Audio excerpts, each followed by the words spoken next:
Yo, how's everybody doing today? It's your boy Airboy, and I'm back with another FanBoyAaron review, and this time I'm going to be taking a look at the LEGO Bionicle Barraki Carapar. Now, the time of release was 2007, the set number is 8918, and the total number of parts used to make this guy is around 50. Now, a little background info on this guy. He is the muscle of the Barraki. I do believe physically he is the strongest of them. And he's not quite that smart due to Tacadox, the blue Barraki I looked at earlier, constantly hypnotizing him. So, yeah.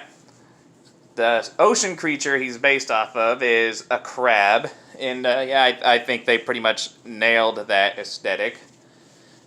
With the crab-shaped armor that has kind of a brownish, seaweed coloring to it, I do think they definitely nailed the animal aesthetic with this guy. He definitely looks like a crab, more or less. Let me get this guy in a little closer so we can take a little look. Take a better look at his details. Alright, the ups and downs about the set. One of the upsides is the color scheme. It is very, very consistent, considering of that dead seaweed brown, some gray, this orange with this orangish yellow color, which among the Bionicle community is known as Keat orange, which is short for Kitongu orange. And he does have this black part here on his back in the blue pin. That's kind of a negative about the set. From behind, the color scheme really breaks up a bit. I mean, the black, it kind of works, but the blue pin, bit of an eyesore. That's one of the negatives. Let's keep talking about positives. The positives, if you know anything about the character, you can tell just from looking at the guy, he does kind of fit the role. He is the muscle of the Barraki, and out of all of them, he does look the bulkiest. He's got big arms, stumpy legs, broad body. Another positive, it's a pretty decent build. I mean, this is both a negative and a positive. It does use the standard Toa Inika body build, which makes them just a little less unique than most of the other Barraki. However, I think it works for him. I mean, I love the Inika build, and in 2007, it was still fairly new. I mean, I only think it started getting stale around 2008. So I'm going to give this guy, like the Toa Inika time release, I'm going to give this guy a pass because the build wasn't that much older at the time. Another positive about the set, good articulation, which is something I failed to mention with the other Barraki. They all have pretty good articulation. It isn't too difficult to get some decent poses out of the guy.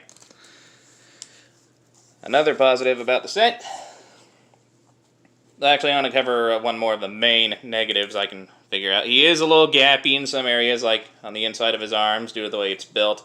And inside the chest here, there's a lot of open space. And even underneath his head here, there's a little bit of a gap. So yeah, he does have a couple gaps, but it's not too bad. Another positive about the set are his gimmicks, of which he has 3. He has a claw, which can open and close. It's a really big claw.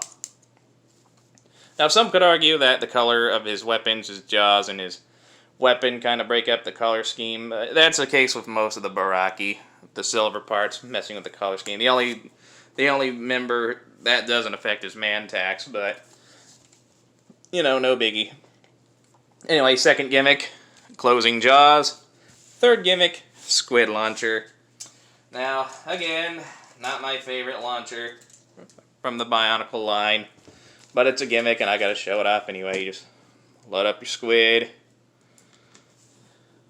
and the idea is you pull back on the tail and it release and it should shoot, but as you just saw, your mileage may vary.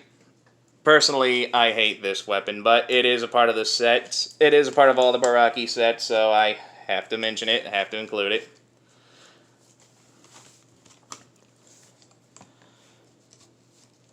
See here. Another problem people might have to say are his little little teeth.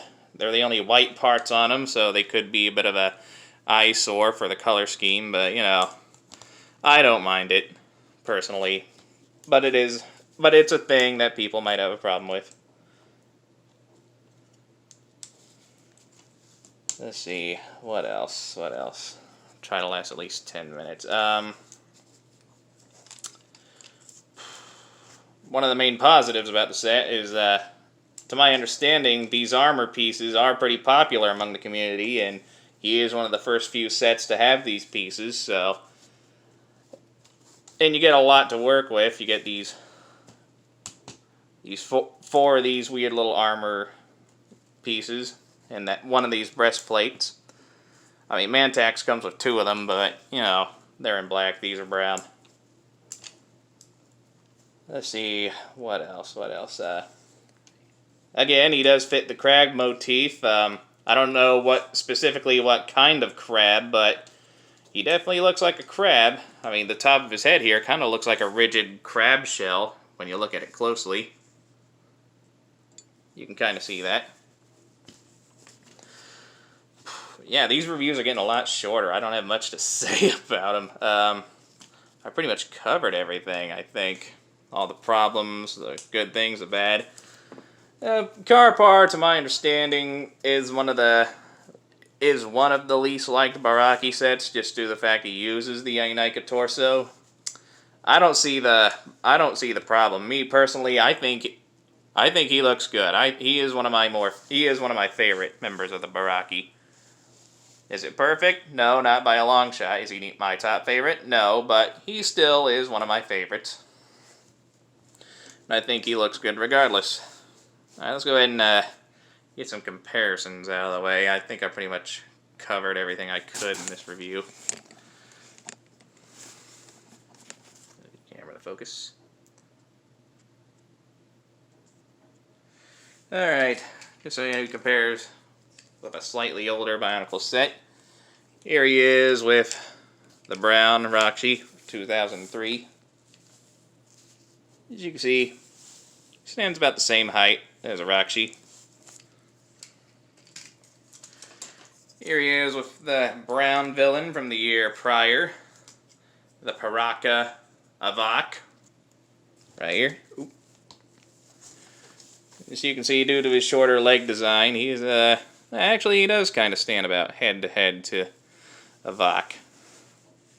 I mean, Avak might have like a teeny tiny bit more height to him, but they're pretty close in the same height, I think, anyway.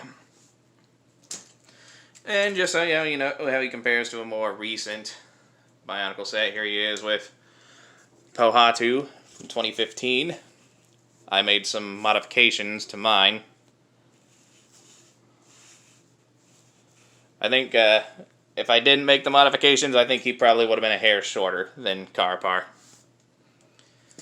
And just so you know just so you know how he compares to other toys, here he is with the Transformers Earthrise Optimus Prime.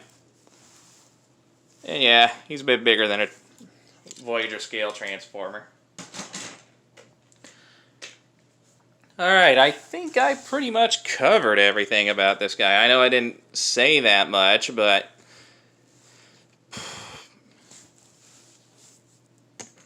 there wasn't much to this guy. I mean, story-wise, other than the fact he was the muscle of the Barraki, I don't think he played that much into it. Otherwise, I'd probably remember him a little better, and this video would be longer than maybe 10 minutes. I don't know how long it's been going now.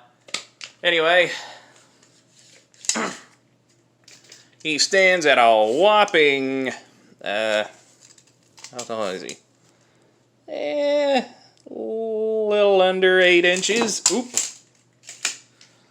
And at the time of release, I believe he was going for $12 to $15. Nowadays, you can probably find him for $15 to $20.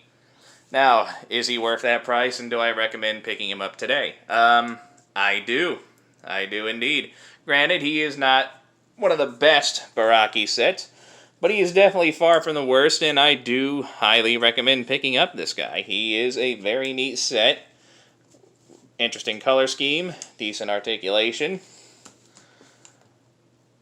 and he has just enough uniqueness to him that I think he is worth having. So there you go. This has been the Lego Barraki Carapar. If you enjoyed the review, hit the like button, leave a nice comment, enjoy the rest of your day, and join me next time when, again, with these reviews, I don't know if I'm going to pick it up with another Barraki review or do something Transformer related. But, you know, we cross that bridge when we get there. And until then, I'll see you all next time. Bye-bye.